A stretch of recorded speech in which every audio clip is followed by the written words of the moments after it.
Kemudian yang lebih menyakitkan lagi adalah tenaga kerja asing juga dari Cina. Jadi ini adalah satu kerjasama yang sangat tidak seimbang justru dikala kita membutuhkan tenaga kerja. Dari perspektif perburuhan juga bisa kita lihat bahwa tenaga kerja asing yang ada di Indonesia di samping sudah mengambil hak daripada tenaga kerja Indonesia juga melakukan diskriminasi upah.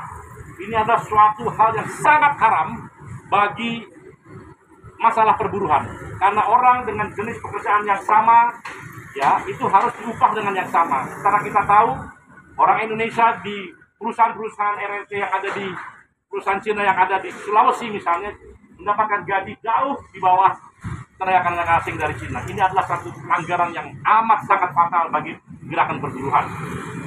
Kemudian kita juga tahu bahwa pembangunan smelter yang ada di Sulawesi sebagai contoh adalah yang dibangun oleh investor-investor dari RRT. Kemudian ada orang yang mengatakan kita tidak akan menjual bahan mentah ke luar negeri, tapi kita harus membangunnya menjadi barang jadi atau setengah jadi baru kita jual. Ini pernyataan ini adalah sangat bagus sesungguhnya, saudara-saudara. Tapi sesungguhnya harus diteliti lagi, apakah ini sekedar lip service semata atau sejatinya memang ingin membangun nasionalisme.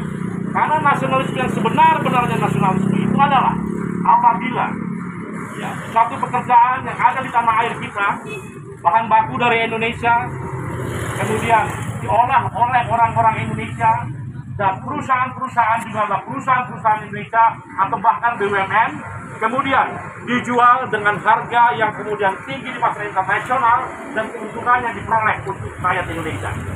Tapi kalau sekarang model sekarang ya perusahaannya perusahaan asing dari RRT, kemudian tenaga kerjanya tenaga asing dari RRT, keuntungannya milik perusahaan dari RRT, kemudian tenaga kerjanya juga dari RRT.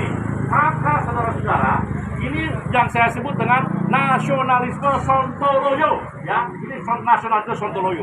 Ini bukanlah nasionalisme yang diajarkan oleh para founding fathers kita. Karena apa? Karena VOC Belanda pun melakukan hal yang sama di Indonesia kala itu seperti sekarang. Mereka bikin perusahaan Belanda, pekerjaan dia sebagian orang Belanda, tapi lebih banyak bahkan orang Indonesia. Keuntungannya dijual ke luar negeri dari bahan-bahan baku Indonesia. Apa bedanya kalau seperti itu? Jadi itu bukan nasionalisme yang kita harapkan, bukan membangun kemandirian kita harapkan. Yang kita harapkan adalah semuanya serba Indonesia.